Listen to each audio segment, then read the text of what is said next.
Ladies and gentlemen, welcome to the Mailbox for the 10th of October 2011. My name is Totalbiscuit, bringing you your daily dose of community interaction, gaming discussion, and all that good stuff. You can email in mailbox@cynicalbrit.com. That is mailbox@cynicalbrit.com with topics for future shows. The game in the background is Nuclear Dawn, for better or worse. Not exactly the greatest gameplay ever. I've just been learning the game over the past 6 or so hours.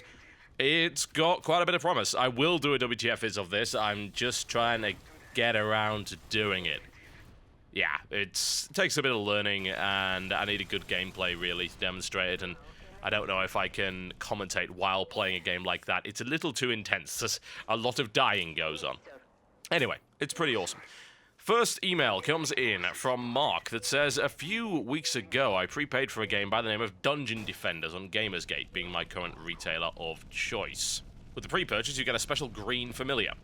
However, it was recently announced that Steam would get not 1, not 2, not 3, but 5 Steam-exclusive items. I was, as you can imagine, pretty pissed off about this, having had the game paid for weeks before this was announced. I went on to investigate further to find Direct to Drive offer yet another pre-order exclusive item under the name of Mephisto. I haven't checked any other retailers, but I presume that they would be the same.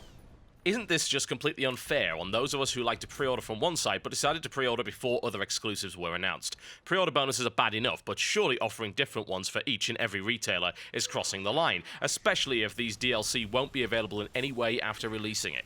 Just a quick note, incidentally, it is possible to trade for these pets. There is actually a trading system which allows you to trade items, so I assume it is possible for you to get a hold of these things. But, of course, you don't start with them by default. So, guys on Steam, start with a natural leg up. Yeah, actually, the Dungeon Defender stuff is pretty blatantly disgraceful. And I would expect far, far more from an indie dev. I really would. I would expect much better behavior, but that's not what we got. So, this game has been out on iOS for quite some time, and this is probably where this behavior comes from, because iOS has got some of the most blatantly consumer-unfriendly nonsense going on in it. That said, a lot of iOS games are very, very cheap for things like iPad and iPhone, but there's so much buy power stuff going on in there. So much of it, and a lot of really tiny micropayments. Just the idea you can buy gold currency levels in loads of different games and just buy them straight off the App Store, and it happens in a ton of games. So it doesn't surprise me that a bad attitude has sort of been ported over here. But yeah, the idea that there are 5 exclusive pre-order items, these have only recently been announced, very, very recently, last couple of days, is pretty ridiculous. As you've said, pre-order bonuses are definitely bad enough. There's no real question that they are. And I disapprove of them. Especially when you've got all of these different pre-order bonuses across different retailers. But let's be honest, if you don't buy it from Steam, you are actually now getting the inferior package. And this was only announced recently. Dungeon Defenders has been on pre-order for months. That game was the game that we said was never coming out, because it's been hanging around for pre-order, I think, for at least 6 months now. I know Gamersgate had it and Direct to Drive had it. And then suddenly Steam waltzes in a couple of weeks before launch, 9 days, in fact, from the day that this mailbox is recorded, and says, here we go, let's come up with 5 items that makes this edition blatantly the best edition. And there's no way you're getting it on anything else, because they're Team Fortress 2 related and Portal related. So there was absolutely no way whatsoever that you're going to be able to purchase these. It's just not going to be able to happen. So that, to me, is absolutely disgraceful, and Steam's been doing a huge amount of this. I don't know if you guys have actually noticed, but the amount of TF2 items and things like that, huge amounts of pre-order bonuses being put through from Steam. Now, I can get along with a lot of the TF2 stuff because that's Valve doing the work and not the developer. The biggest problem that I've got with, say, zero-day DLC and pre-order bonuses is that it takes time away from development, even if it's a very small amount, to create something that's only available for a certain number of customers. I dislike that. You can do anything you want after launch. If you want to put out ridiculous DLC where you buy a weapon for 50 cents or whatever, you do that after launch. That is totally fine. And then, of course, people have the option to buy it or not to buy it. Do it before launch, then I've got a problem with it, because you're slicing off little pieces of the game that you should really, let's be honest, be giving to everyone. And, of course, the argument then comes in, oh, well, they wouldn't have put this in if they weren't being given money by this company or whatever in order to create these items. It's still taking away from development time. If you're not still developing and bug fixing and things like that before you launch, then what exactly are you doing? I have to wonder that. Why is your release date delayed? But it's definitely the biggest kick in the teeth for this one. Beyond all of that, these blatantly good pre-order bonuses, incredibly good, highly desirable items, only available over Steam. I'll be honest, Steam is riding roughshod over other digital distribution platforms, and I don't like it. It's anti-competitive, incredibly anti-competitive. They are getting a really worrying hold on the market, a stranglehold, as it were, and I do not approve. This time, they've screwed people that actually pre-ordered early. How does that work? So you pre-order later than the other guy, and you get more than him? What? No, that's not how it's supposed to work. If you pre-order early, you're supposed to get the bonuses because you're taking that early risk. Pre-ordering, this is going to be available to like a day beforehand, most likely. And so you pre-order the day before it comes out, and you get more than the guy who pre-ordered it 6 months ago. Tell me exactly how that works. Tell me why exactly people shouldn't be getting mad at Trendy Entertainment for this, because I'm not pleased with it. I think it's disgraceful. It makes a mockery of everything pre-ordering is supposed to be. You're supposed to be encouraging early sales, not late ones. And you certainly shouldn't be punishing people for having the guts to pre-order your product many months beforehand, and of course prepay for it, helping to finance your development.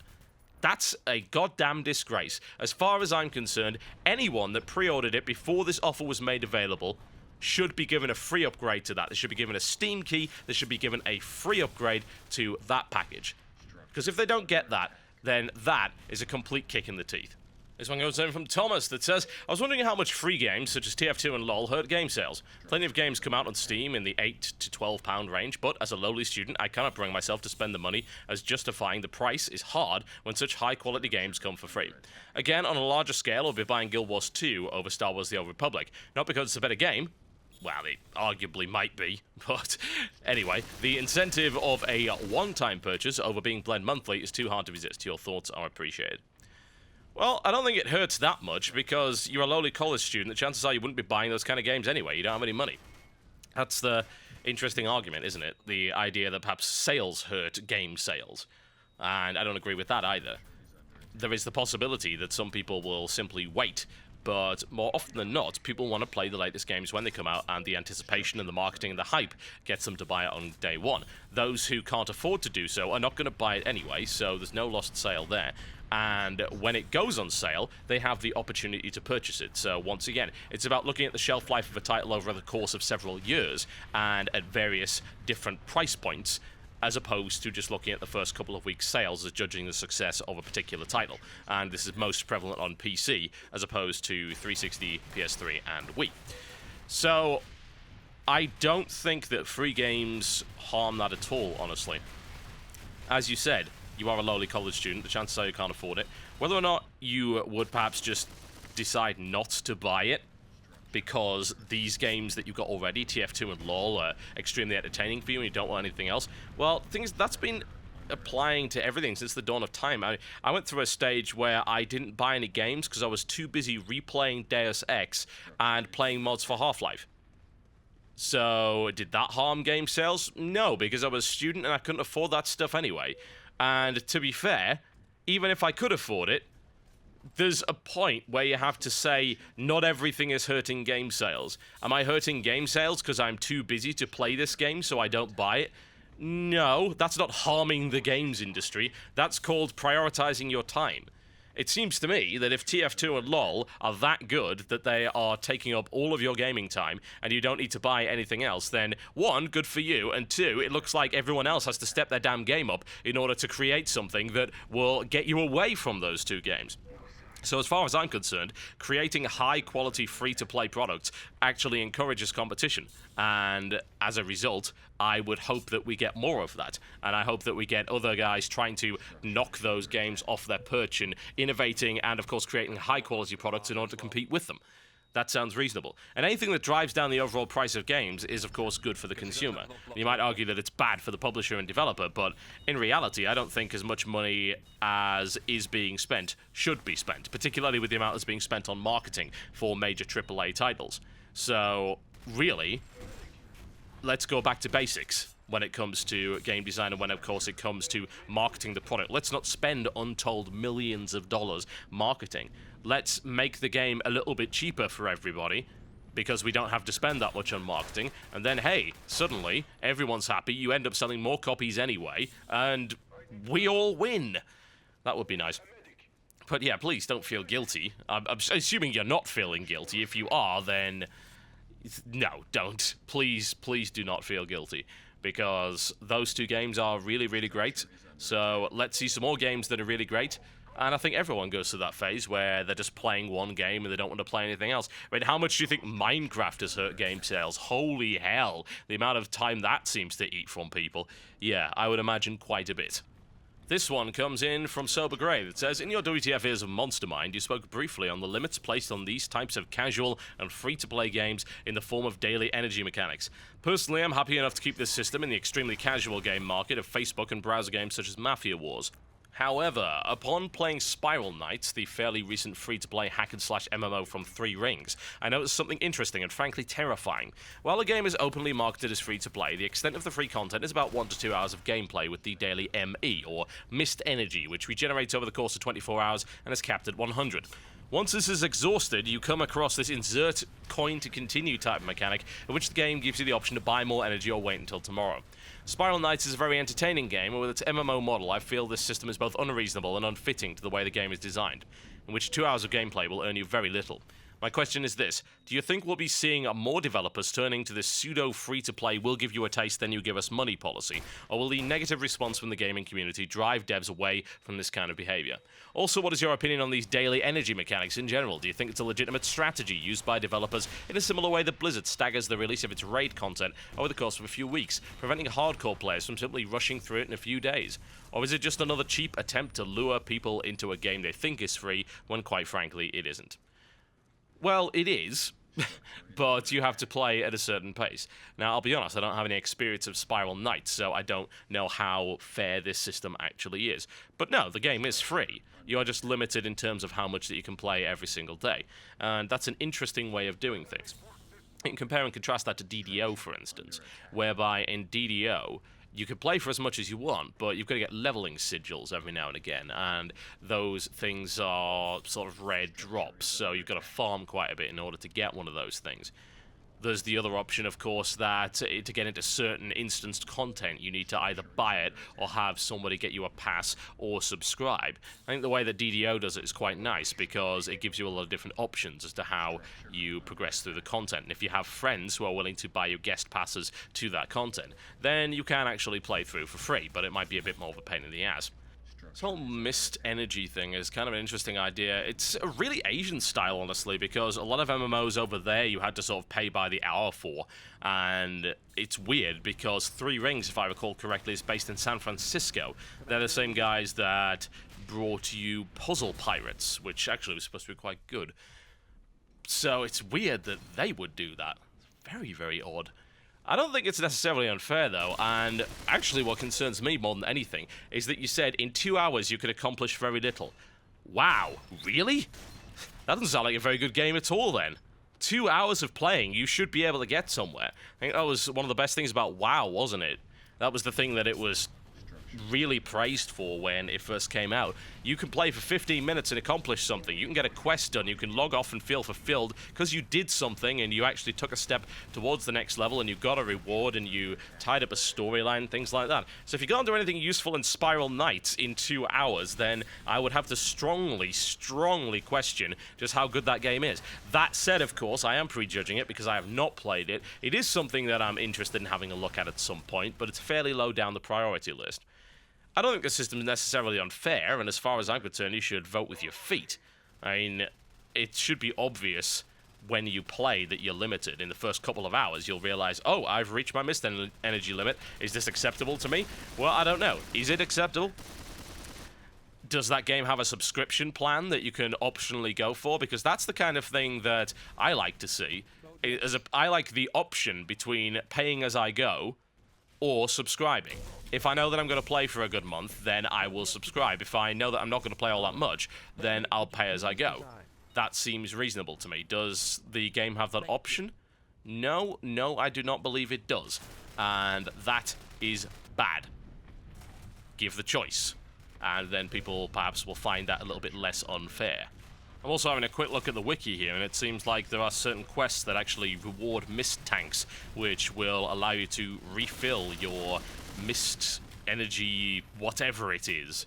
So, I don't know, that seems like an interesting way of doing it, actually. I'm pretty intrigued. I should have a look at that. I don't view that as particularly unfair at all. It seems like a fairly innovative, although a little bit Asian way of doing things. Alright, folks, I would be done for the day, but it is my pleasure to announce the winners of the GTX 560 and 570 graphics card contests. I also have a new contest for you, so stick around. Alright, so the winner of the 560 Ti graphics card, who will need to email me from the email address that he used in order to enter the contest after this so we can get it all sorted out. His name is Bradley Dassault. That is Bradley Dassault. Congratulations to him. You win the 560. So get in touch with the email address you used to enter the contest, and we will get you all sorted out with that card. And the winner of the 570, lucky person to get that extremely powerful card. His email address starts with Mopship. That is Mopship. I didn't want to announce his name first because I might get all the other Joey Bauer's hopes up. But yes, his name is Joey Bauer, and his email address starts with Mopship. I assume that Bradley Dassault is a fairly unique name. If I had like 10 people enter this contest with the name Bradley Dassault, I'm going to be really upset. Anyway, congratulations to Joey Bauer. He wins the 570. Once again, please contact us with that email address through to the same address that you sent the original entry into, and we will get you all sorted out with that card. Alright, so I do still have those two 560s to give away. I'm going to announce the winners for that contest late on Tuesday, so just giving you that information. And I have a giveaway for something a bit juicier. Ladies and gentlemen, a GTX 580. So I use two of these babies, and my god, they are powerful. They are extremely meaty dual slot cards. These things are big and bulky, so please do not enter unless you can fit them in your damn case. And they are fantastic. One 580 will run any game on the market at extremely high resolution and detail. It's a beast. Once again, this card is being provided by NVIDIA, and it is to help you guys gear up for Battlefield 3. That's the big promotion they've got going on at the minute, so thank you to NVIDIA for providing this for you guys. That's pretty damn awesome of them, so if you want to let them know that they're pretty damn awesome, you can do that. Facebook page is under there. You don't have to go and like it if you don't want to, but if you want to show your appreciation, I'm sure they would very much like that. Now, since I know that not all of you guys use Facebook, in fact, quite a lot of you don't, I'm not going to force you to use Facebook for this contest, because that would be kind of dickish. But since this is a very expensive graphics card, I'm going to have you go on a little scavenger hunt for me. I need you to acquire me 3 things.